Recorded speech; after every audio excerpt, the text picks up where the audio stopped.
Hello and welcome to Rathods IAS Academy. Today in this session, we are going to see very important articles that appeared in our today's newspaper. So let's get started with our discussion, guys. First of all, let us see important topics of the day. The first one is Nepal flood toll hits 389. Rescue work in top gear. This article is important from GS paper 3 under disaster management. Next topic is Salmonella infections. Why India needs to look beyond typhoid and diarrhea. This article is talking about Salmonella. Here you have to see which kind of infections are seen in this Salmonella and the types of Salmonella. It is important from GS paper 3 under Science and Technology. And next topic is danger from above natural outburst in hilly terrain are rising amid climate change. This article is talking about different types of outburst and how this outburst are linked to climate change. This topic is important from GS paper 3 under environment and ecology. And next topic is new age fires. Fire accidents in ICUs need better and more evacuation facilities. Recently, there is a fire accident in one ICU and an ICU unit that led to the loss of life of people who are in the critical conditions, especially 3 to 4 children. They died because of this fire accident in an ICU. So here this article is saying that how can we improve the facilities in this NICU and ICU. Our next topic is, can India build a strategic fuel system? This article is talking about fuel crisis that we are facing in our country and how can we overcome that situation. Okay, now let us see the article, read out the title.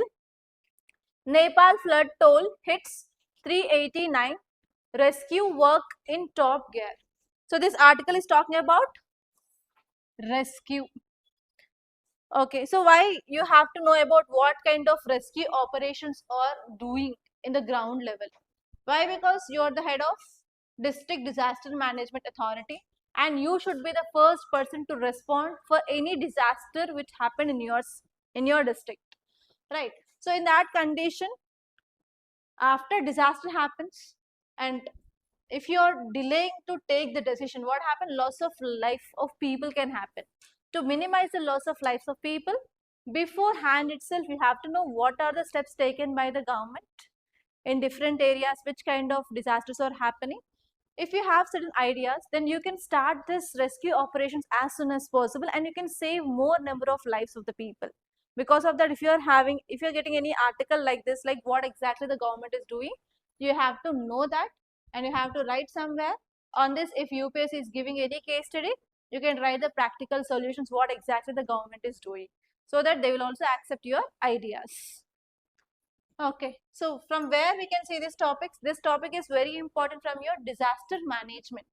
In your disaster management subject, you will see this disaster management cycle. This disaster management cycle is nothing but how we have to reduce, how we have to prepare, and what kind of steps we have to take during disaster and after disaster. That is clearly explained by this cycle. And in this cycle, we have 3 stages. First one is before or pre-disaster step. That means before disaster happened, what are the steps you need to take? That is called as pre-disaster steps. And second one is during disaster, what kind of the steps you need to take.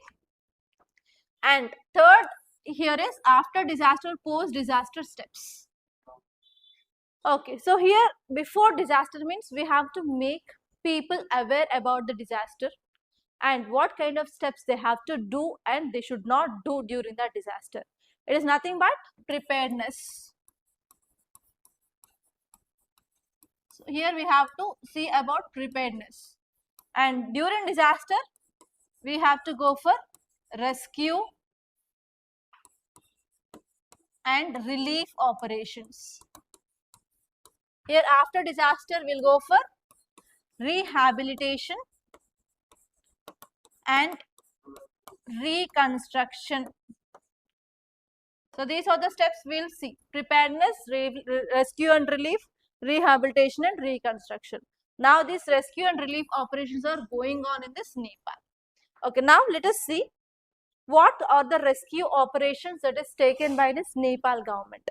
First one is they deployed around 13,000 to 300 security personnel. They are from local Nepal police, army of Nepal, and as well as armored police forces of Nepal, and they deployed these many security personnel now to help the people in this disaster. And they are now using helicopters, and they're going for airlift. Airlift is nothing but whoever staying in the top, like terrace, they need certain basic amenities like food, water, milk, tents, and supplies, medicines, etc. And even by using helicopters and by using the boats by these forces, then they already saved around hundreds of people. And next one here is they also arrange some search teams, but they are using drones, dogs, and they are doing some ground patrols. They are identifying the people who are succumbed under this water. And next one is they are also arranging temporary shelters. For this temporary shelters, they will use commonly schools and public buildings. And next, they are also focusing on relief funds, and they are also giving food, blankets, sleeping bags for the people who are in this area. And even if there is any alert of rising of water or decreasing of water, obviously they will give this alert related to flood to the people to make them aware like what will be the situation of next 24 hours or next 48 hours. So these are the steps which are going on in this Nepal. They are the part of rescue and relief operations. Now let us see in detail disaster management cycle. On this UPSC can give you a 10 marker question. Okay, if you see about this flood disaster management cycle, it follows a continuous phased approach. We have pre-disaster, we have during disaster, and we have post-disaster approach. First one is pre-disaster phase. In this phase, we have to focusing on, especially we'll focus on how to reduce the vulnerability, how to save the people. It is about entirely related to preparedness, mitigation, and how to prevent the disaster. If we're talking about mitigation, we will go for first of all zoning of map. If you are a collector of so and so district, we are going to see which are the vulnerable areas. We will be mapping like which are the vulnerable areas and how many people are living there. So which kind of people are there here, what is their economic activity. We will be having a clear cut zonation map. And next one here is related to floods. If you want to control floods, for sure we have to conserve water bodies. Before happening of the flood itself, we will be mapping which area we have water bodies, and we have to start conserving this water because this excess water will be absorbed by this water bodies. And next one is whatever the reservoirs which are there here, we'll try to go for construction of embankments. That is nothing but kattal kattadam. And next one is we'll also prepared well by what we'll do here is we'll try to give a real time weather forecasting. We'll take help of IMD, we'll take help of some other local authorities, and we'll try to give this timely alerts for the people like how much amount of water is there in that reservoir, is that the danger level or not, what may happen, so what are the do's and don'ts. And next, during the disaster phase, we have to go for search and rescue, and we have to provide emergency relief. Search and rescue means, we'll use this NDRF forces, SDRF forces, army people, local people, volunteers, everyone, and we'll try to help the people who had been stuck down in this disaster. And next one here is emergency relief means whatever the food they want, water they want, medicines they want, we'll try to give them. And we'll try to take these people and we'll try to keep them in a safe temporary shelters. That is nothing but during this disaster step. And after disasters, what we'll do, we'll focus on rehabilitation. In this rehabilitation, what we'll do, whatever the damage happened, like roads, like bridges, like power supply, if there is any fell down of trees which is blocking the road or anything, so we'll go and we'll try to remove all those things. As you all know that after once disaster is done, everything will be getting damaged. Again, we have to go for reconstruction of everything, and we want to normalize the day-to-day activities of this people. And next one is compensation is very important. The people, how many of them died, for them ex gratia. If some people lost their life or lost their property, lost their houses, livelihood, obviously government will try to give some money. And if there is any chance of claiming insurance, yes, government can provide this insurance. and even if a government can provide the proper livelihood, so everything will come under this post-disaster phase. So here you have to say about different disasters and you have to write down this DM cycle, that is your disaster management subject is about. We have wildfires, we have floods, we have cloudburst, we have fire accidents, we have landslides, we have earthquakes, we have industrial disasters. So for all these you have to try to make note of this disaster management cycle. Every year at least one question you'll get in ethics case study also related to this disaster. Okay. Yeah, now let us see next article. Read out the title. Salmonella infections, why India needs to look beyond typhoid and diarrhea. I will try to keep this article very simple and I'll let you know what you have to remember. There's no need of remembering all this and reading of all this. So have you heard about this salmonella? Which disease it causes? Typhoid. Salmonella is bacteria or virus or fungus? Salmonella is a bacteria, not fungus, not virus. It is a bacteria. And here we have two types of salmonella. One is causing typhoid and next one is non-typhoid salmonella. Okay, so in the salmonella we have two types. One is causing typhoid, one is not causing typhoid. So in this typhoid causing we have two species. One is Salmonella typhi. Have you heard about this? Salmonella typhi, Salmonella paratyphi. Salmonella typhi and Salmonella paratyphi causes typhoid. Typhoid means nothing but it is a fever. Yes or no? Here we have have you did this typhoid profile? Anyone? If you have seen, if you have did this blood test of typhoid profile, Salmonella A, Salmonella O, 4 types it will be. Okay, keep it aside. So remember, so Salmonella typhi causes typhoid. Okay, what happens in this typhoid? Typhoid fever, what happens? Temperature increases, headache, even vomitings, excessive vomitings. So here it is mainly affecting intestines. So this typhoid causing salmonella affects intestines. It is called as enteric fever. If it is affecting intestines, it is called as enteric, and this fever is called as enteric fever. Okay. So here you have to remember this typhoid is caused by Salmonella typhi or paratyphi. It is affecting both intestines. Intestines, it is called as enteric fever. And from where this Salmonella typhi or paratyphi is entering into our body, what is the root? Food. It is mainly because of contamination. Contamination of water and food. That means if the water or food is mixed with this bacteria and if we consume this food or water, obviously that will enter into our body. It will start multiplying. After incubation period, it will start showing symptoms. Yes, that is how we'll get disease, right? Okay, this is about typhoid. And next here we have second type called as non-typhoid salmonella.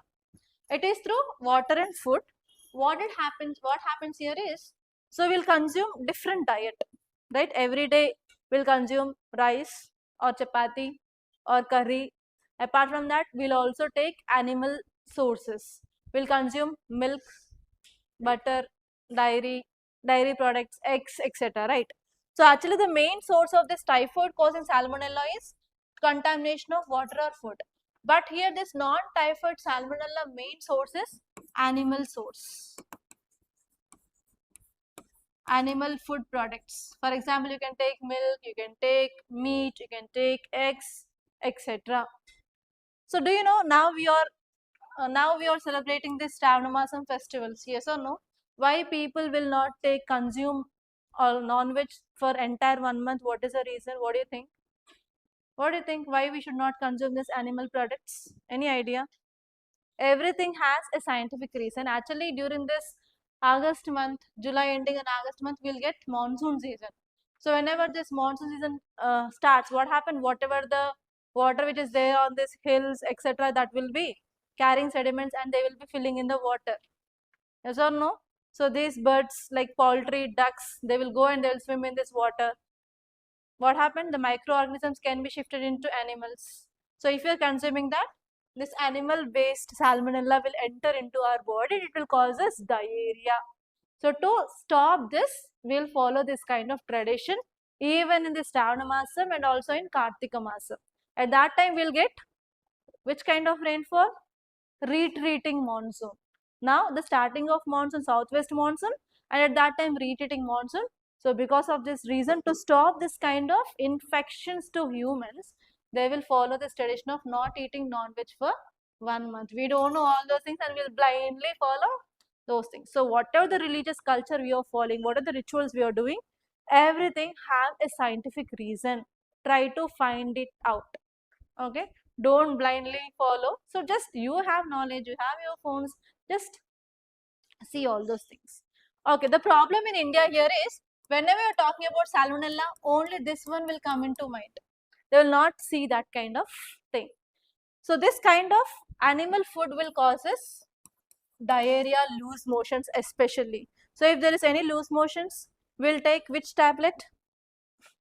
Loose motions వస్తాయి tablet వేసుకుంటారు. Yellow color tablet. Yes. What is the name of that tablet? Loperamide. Loperamide is a tablet which will stop the movements in the intestine. And దాంతో పాటు ఒక antibiotic వేసుకుంటారు. What is that? Metrogel, a brown color tablet. Yes, metronidazole. So that is acting on fungus. ఇప్పుడు మీకు అదంతా చెప్పానా అర్థం కూడా కాదు. Okay, so whenever you're talking about the names of the drugs, virals, IAL, if it is there at the last, it is antiviral. It will be acting against virus. If it is Zole, ZOLE, it will be focusing on fungus. So whatever the tablet you will take, if you are having this loose motions, that is called as Metrogel, and its generic name is metronidazole, ZOLE. That will focus on fungus. But the salmonella infection is also caused by, sorry, this diarrhea is also caused by the salmonella infection. But that zole will be acting on this bacteria, that will be acting on only fungus. Because of this, if you take that tablet also, sometimes you will not get relief from that diarrhea, right? Because it is salmonella infection. So many a times this non-typhoid salmonella is ignored in our country. Because of that, diarrhea related deaths are still happening in our country. That is the thing which mainly said here. Diarrhea related deaths are happening in these rural areas even today. Why? What is the reason here is whenever diarrhea happens, excessive water loss will happen. Dehydration will happen. Whenever the dehydration happens, what happens? Blood will become thick.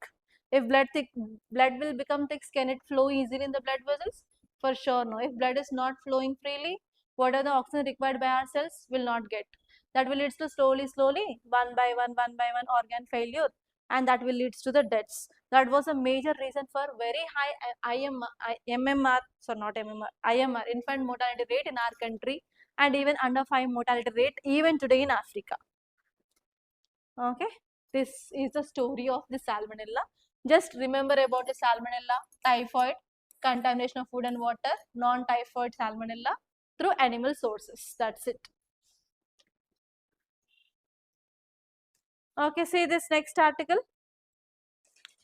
Read out the title. Danger from above.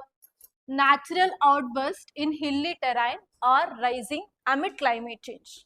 This article is saying that outburst floods are increasing at a very faster rate in our country, and it is because of climate change. So first of all, here we have to see different types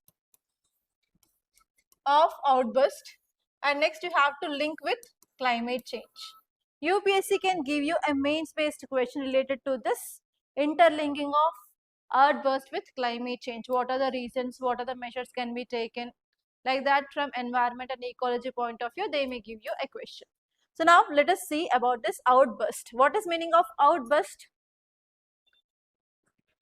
Blast. Yes or no?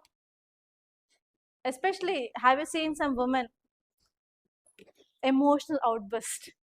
Suddenly, they will open the taps. Kunda nettilne undantaru. Have you ever heard this? That is called as emotional outburst. ఎందుకు ఏడుస్తారో తెలియదు, why they are crying, and they won't tell the reason also.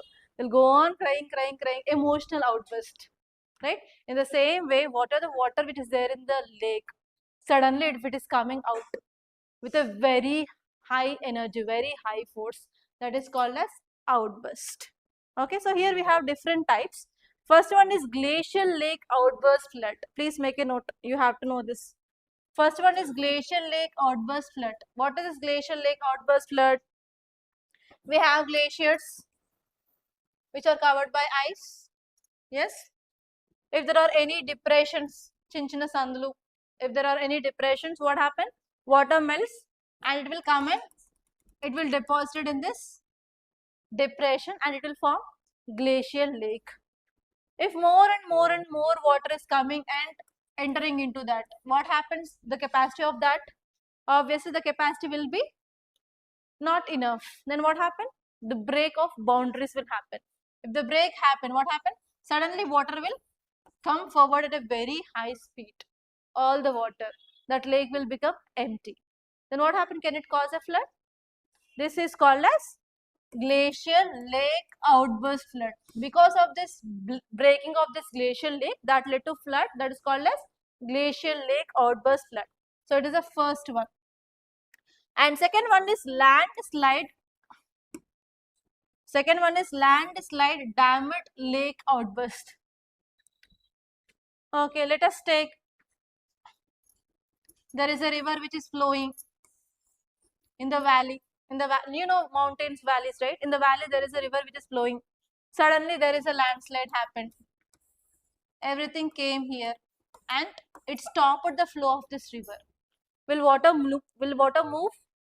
What happens? It will create a lake here and it will cause a flood here. Yes, one of the people in this area will be under flood.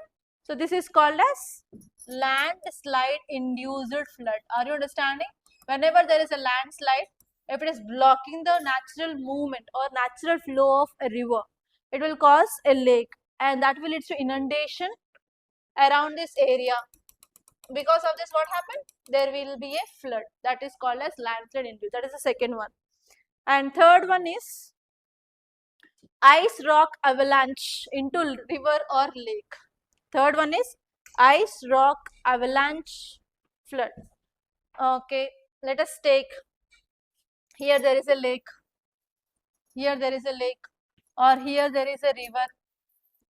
Okay, so here we have a glacier. Because of this sudden movement in the glacier or sudden earthquake in the glacier, so this ice, everything got came and fall down in this lake or a river.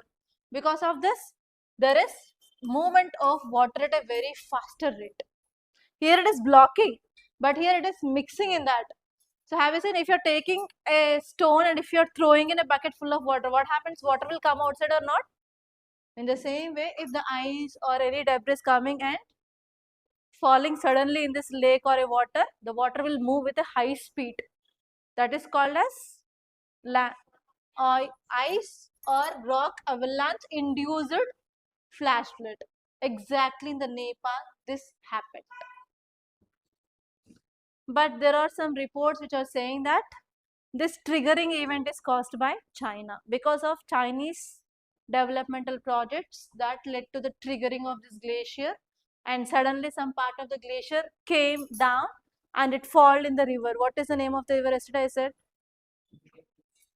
So in that cozy, okay, that river, what happened? The movement of water happened at a very high space that led to this landslide. Have you seen the image of how this water moved, how much intense speed, even whatever the bridges were there, they were taken away, houses were taken away. That led to this disaster. And next, you know about cloudburst flood plus flash flood. What is a cloudburst? Within a very less time, if there is a very high rainfall. How the rainfall here is? Imagine you are taking a balloon and you are filling that balloon with water. Just if you are pricking that balloon, what happens? Water comes out once, right? In the same way, in this cloudburst also, the water will be coming in that way. Because of that, what happened? Very high rainfall and very high water, that will leads to this flash flood. And next one is rain triggered landslide. You know, whenever the rainfall is heavy, what happens? The soil will be getting saturated. That will leads to mudslide. So these are the different types of flash floods or outbursts that you know. On this, UPSC can ask you a question. Okay, now let us try to link with climate change and why there is increasing of cloudburst. Sorry, outburst. The first one is now climate change is happening. Global warming is happening at a very faster pace. That led to increased temperature. Because of increased temperatures, mountains will be getting heated fast. And on these mountains we have snow and ice. And that is melting. Because of this melting, that is leading to this outburst floods. The first reason said in this article is because of climate change, global warming, increased temperature, mountains are getting warmer at a faster pace compared to that of plains, and that is leading to this less snow, more rainfall, glacier melts, weakening of frozen ground, that will lead to this outfloods. That is the first one. And second one is nowadays what is happening? Glaciers are shrinking. The size of this ice is decreasing. So because of this, there is increasing of number of glacial lakes. Again, glacial lake outburst floods are increasing at a high rate. And next one is rain is coming in short and violent burst. There is increasing of cloud burst, especially in this Himalayas. Why there is increasing of cloud burst in this Himalayas? So tell me, what is the average height of Himalayas? Average highest is 8 kilometers, more than 8 kilometers. On average, you can see like 4.5 to 6 kilometers is the average height. So what happened whenever this moist laden winds are coming in this way, if they are hitting this mountain, they will go very fast to the heights, yes or no? So because of this, what happened? These moist laden winds will be getting cooled and they will form a very big vertical cloud that is called as cumulonimbus cloud. Okay, and this cloud will cause heavy rainfall that will lead to cloud burst. So that is a phenomena we can see normal in this Himalayan regions. We can see there is a heavy high rate of this cloud burst. Because of that heavy rainfall that causes this kind of outburst floods. Okay, that is the thing. And next one here is, apart from climate, even human activity is also fusing with climate change. What humans are doing? We are doing everything. Yes, we are going for building of roads, tunnels, we are building hydropower projects, we are increasing hotels, houses, especially this Himalayas are famous for chardam, tourism, pilgrimage centers, etc. And next one is we are going for deforestation, removing of trees on the slopes of this Himalayas, and we are increasing this construction activities, highways also, for faster movement of our troops, army, etc. Because of all these things, there is increased vulnerability of this outburst floods. That is this article. Clear? And now you have to think about what kind of measures we can take to control this kind of outburst floods in future. That is your work. Okay, see this next article. And one more point. Himalayas are young mountains and this region is unstable because of movement of Indo-Australian plate towards northwards. Even today, this region is very vulnerable to landslides, earthquakes, that will also lead to outburst floods. Okay. Yeah, see this next article, new age fires. Fire accidents in ICUs need better and more evacuation facilities. So recently what happened? This first paragraph talked about what happened in this recent times, like 2 to 3 years, they gave the data. So recently what happened in one area, there is a fire in which area? Amravati in Maharashtra, ICU fire, 3 children died. That is the news in yesterday's front page, one article. If it is important, then only they will give in editorials. So if you miss there, if it is given in the front page also, you can cover them in the next day's editorials. Okay. So here this article is saying that Amaravati, Maharashtra, there was a fire in ICU and NIC unit and 3 children, they died. And next one more data here given, it was like in 2024, 18 newborns they were died because of fire in NICU unit. NICU, what is the full form? ICU means intensive care unit. NICU, neonatal intensive care unit. What happens in this neonatal intensive care unit is, normally we have premature babies like who will be born in 5 months, 6 months, 7 months, 8 months, before 9 months, and after completion of 9 months also, if children is having any problem of taking breath, heart holes, have you heard? So for that kind of children, they need special care. They will be kept under ventilators and they will get special care in this NICU units. And even after once the baby born, immediately their liver will not be get activated. So because of this, they will get neonatal jaundice. So if children are getting neonatal jaundice, they need phototherapy. That is, they will be kept under blue light for entirely 24 to 36 hours. So that kind of facilities are there in this neonatal intensive care unit, NICU. So actually what happens here is, if there is any eruption of fire in this ICUs and NICUs, there will be no outlets properly. So that ICUs and NICUs is strictly restricted area. Only the parents, only one person, only attender, one person will be allowed. Only just they will go and they will talk and they will come out. Entirely the service is provided by their the staff, whoever they are there. So they will only take care of the patients. It may be children or it may be elderly or it may be any person who is in critical situation. So here this article is saying that patients who are in need, who are in critical situation, they will only kept under this ICUs and NICUs. Will they able to walk? Most of the people will be like in unconscious conditions who had been done surgery. They will be kept under observation in this ICU, right? So can they stand and can they walk or run if there is any emergency? For sure, no, right? And even one more problem with this ICUs and NICU is, if there is any smoke erupted in that room, it will not go away quickly because entirely that compartment is closed. Other outside environment will not be easily entered because those people are already immune compromised, so they will maintain proper hygiene there. So because of this, everything is closed and the temperature is very low in ICUs and NICUs. And next one here is, the patients, if they are in this ICUs and NICUs, they cannot self-evacuate. They cannot get up and they cannot run or they cannot move.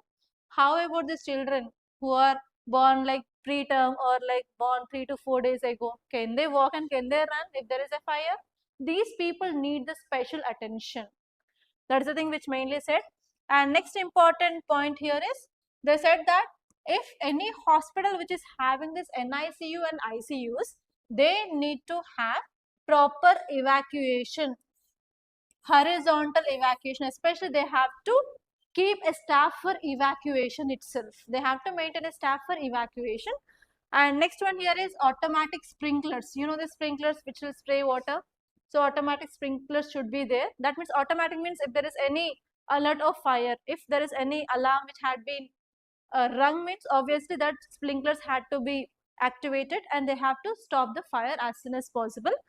And next one is, whatever the larger power lines are there, normally in this ICU they have this special equipment, like we have oxygen monitors, ventilators, so they need power supply, right? So for this large equipment they need to have a separate power lines.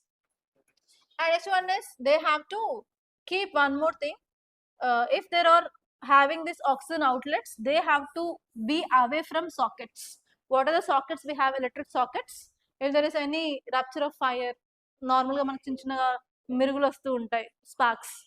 So if the sparks are coming from that, means if oxygen outlet is near, means it will support the fire. Yes or no? Oxygen always support the fire. Carbon dioxide will put off the fire. You know this, right? So we have to keep this oxygen outlets away from the sockets. And next one is, we have to conduct fire drills every 2 years. For every 2 years, we have to ensure that the fire drills are happening in this hospitals which are having this ICUs and NICU. I don't believe that this will happen in our India. And next one is, mandatory fire safety certification should be there for NICU equipped hospitals. And we have to go for power audits. And next one is, alarms should be there related to this fire. And next one is, we need to have a evacuation protocol, and government is designing a new guide related to this evacuation 2026 now. If it is out, every hospital has to follow this evacuation protocol. Yeah, that is the thing which mainly said, guys, nothing more than that. So here finally this article is saying that we have to control short circuits and technical faults so that we can prevent this kind of fires in this ICUs and NICUs. On this, you may get a case study. You are a district collector in government hospital. Suddenly fire erupted, 20 children died, and everyone is coming and doing protest before collectorate office. How will control the people? NIC untadi. I kept my children in NICU in a government hospital only. Yeah. Not Osmania. Even whenever in the district we have a big hospital. In that big hospital we have a nice, and we have separate government children hospitals also. Here in Hyderabad we have Nilofer Hospital, entirely for children only. If you get time, go there. You can understand how the people will come there. Okay, see this next article. Can India build a strategic fuel system? Okay, you know about this crisis of West Asia, Iran and US under war, production of oil, attacking on one another. Recently, US imposed sanctions on Indian companies on import of petroleum and petroleum products on 4 Indian companies. Okay, and US wants to control the economy of Iran and it want to break down the economy of Iran badly so that it can stop war between US and Iran, right? So what is happening because of that West Asian crisis? The price had been increased and we are focusing on supply chain diversions. From which countries we are importing majorly oil? We are getting from Russia. From this Russia also we have one more problem. Russia and Iran Sanction Act again. Okay, so here India is focusing on energy security by building strategic petroleum reserves. What are those strategic petroleum reserves? So even if you are not getting oil from any other country, for at least 90 days we have to sustain. That is the idea behind this strategic petroleum reserves. And we are developing these strategic petroleum reserves. They are nothing but underground tunnels where we are storing water. In our houses, we will be having underground tanks where we will store water, right? In the same way, our government is storing crude oil underground. That is this strategic petroleum reserves. And where we have, so India is developing those strategic petroleum reserves in 2 phases. You have to know that. Okay, right now in phase 1, we have the strategic petroleum reserves in Visakhapatnam, Mangalore and Padur. Visakhapatnam, Mangalore and Padur. In phase 2, now we are developing in Chandikol and Padur. Chandikol and Padur. So from the strategic petroleum reserves, we are going to store around 5 plus 6, 11 or 12 metric tons of underground capacity of crude oil India is developing. So that with that oil we can sustain for at least 90 days. Okay. So now what is the problem here is, we are not only importing this oil, we are importing LNG and LPG. But we are not focusing on underground storage of LPG and LNG. We are focusing on only crude oil. That is the one problem.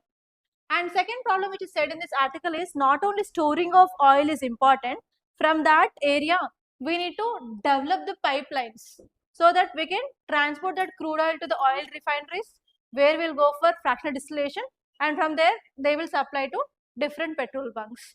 So the success of the strategic petroleum is focusing on especially how we are maintaining that, like how we are shipping, how we are doing these pipelines. That is very much important so that without disruption we can ensure this oil to the people or consumers. That is about this article. You have to see about the strategic petroleum reserves. That's it.